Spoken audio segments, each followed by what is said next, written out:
بسم اللہ الرحمن الرحیم۔ اللہ رب العزت نے کائنات کی تمام چیزوں کو تخلیق فرمایا اور ہر چیز کو کلمہ کن یعنی ہو جا کہہ کر پیدا فرمایا۔ انسان کو اللہ رب العزت نے اشرف المخلوقات یعنی تمام مخلوقات سے افضل پیدا فرمایا۔ انسان کو بہترین انداز میں اللہ رب العزت نے اپنے ہاتھوں سے تخلیق فرمایا۔ فرمان الہی اللہ وہی تو ہے جو زندگی اور موت دیتا ہے۔ جب وہ کسی بھی کام کا فیصلہ کر لیتا ہے تو اسے صرف یہ کہتا ہے کن ہو جا، بس وہ ہو جاتا ہے۔ اللہ تعالیٰ نے فرمایا اے ابلیس جسے میں نے اپنے ہاتھوں سے پیدا کیا، تجھے اس کو سجدہ کرنے سے کس چیز نے روکا ہے؟ یقیناً ہم نے انسان کو بہترین صورت میں پیدا فرمایا۔ لقد خلقنا الانسان فی احسن تقویم۔ اللہ تعالیٰ نے انسان کو بہترین انداز میں تخلیق فرما کر اسے بیکار نہیں چھوڑا، بلکہ اللہ تعالیٰ نے اسے بہترین انداز میں بنانے کے بعد اللہ پاک نے اسے پکڑنے کے لیے ہاتھ عطا فرمائے۔ اللہ تبارک و تعالیٰ نے اسے بولنے کے لیے زبان عطا فرمائی۔ اللہ تبارک و تعالیٰ نے اسے سننے کے لیے کان عطا فرمائے۔ اللہ تبارک و تعالیٰ نے اسے دیکھنے کے لیے آنکھیں عطا فرمائی، اسے چلنے کے لیے پاؤں عطا فرمائے۔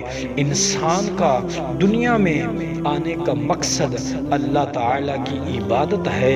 اللہ تعالیٰ نے فرمایا ہم نے جنوں اور انسانوں کو اپنی عبادت کے لیے پیدا کیا۔ اے انسان اپنی تخلیق کے مقصد کو پہچان، ایسا نہ ہو تو صرف دنیا کا ہو کر رہ جائے اور آخرت میں پریشان ہو۔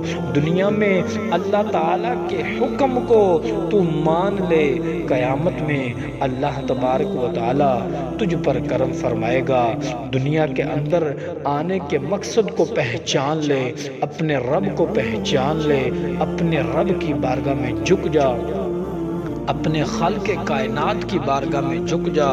جو اللہ تبارک و تعالیٰ کی بارگاہ کے اندر جھک جاتا ہے اللہ رب العزت اس پر فضل فرما دیتا ہے، اللہ تبارک و تعالیٰ اس پر کرم فرما دیتا ہے۔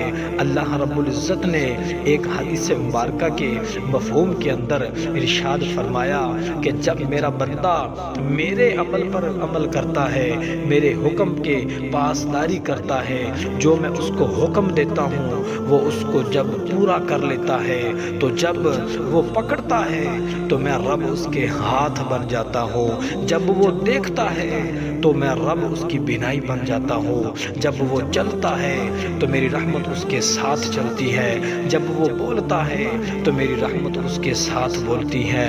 اے انسان تجھے افسوس کہ تجھے دنیا کی فکر ہے، اپنے رب کی فکر نہیں ہے۔ یہ نہ ہو کہ تو صرف دنیا میں رہ جائے۔ دنیا یہ ایک مسافر خانہ ہے، اس کے اوپر انسان آج سے پہلے نہ جانے کتنے آئے اور کتنے گئے اور نہ جانے کتنے تیرے بعد جائیں گے۔ اگر تو اپنے رب کو پہچان لے گا، اگر تو اپنے رب کی بندگی کر لے گا، اگر تو اپنے رب کی عبادت کر لے گا، وہ رب تجھے دنیا میں بھی سرخرو فرمائے گا، بروز قیامت بھی تجھے سرخرو فرمائے گا۔ ہمیشہ اپنے رب کو یاد کریں، اپنے رب کا ذکر کریں، اپنے رب کو یاد کریں۔ اللہ رب العزت نے قرآن پاک کے اندر ارشاد فرمایا فَاذْكُرُونِي أَذْكُرُكُمْ۔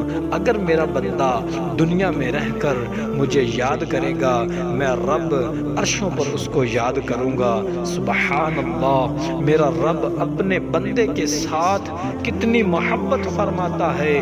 میرا رب اپنے بندے کے ساتھ 70 ماؤں سے بڑھ کر محبت کرنے والا، 70 ماؤں سے بڑھ کر پیار کرنے والا۔ آج دنیا کی بھی کسی کی ماں یہ پسند نہیں کرتی کہ اس کا بچہ، اس کی اولاد آگ میں گرے، تو وہ رب کیسے برداشت کر سکتا ہے کہ اس کا بندہ آگ میں جائے، جہنم میں جائے۔ میرے دوستو، اس ویڈیو کو سننے کے بعد اپنے آپ کے اندر ایک ایسی تبدیلی کو لے آؤ، اپنے رب کے ساتھ صلح کر لو، اپنے رب کی بارگاہ میں جھک جاؤ، اپنے رب کی بارگاہ میں توبہ کر لو۔ اللہ پاک ہم سب کو اللہ کی بارگاہ میں جھکنے کی توفیق نصیب فرمائے۔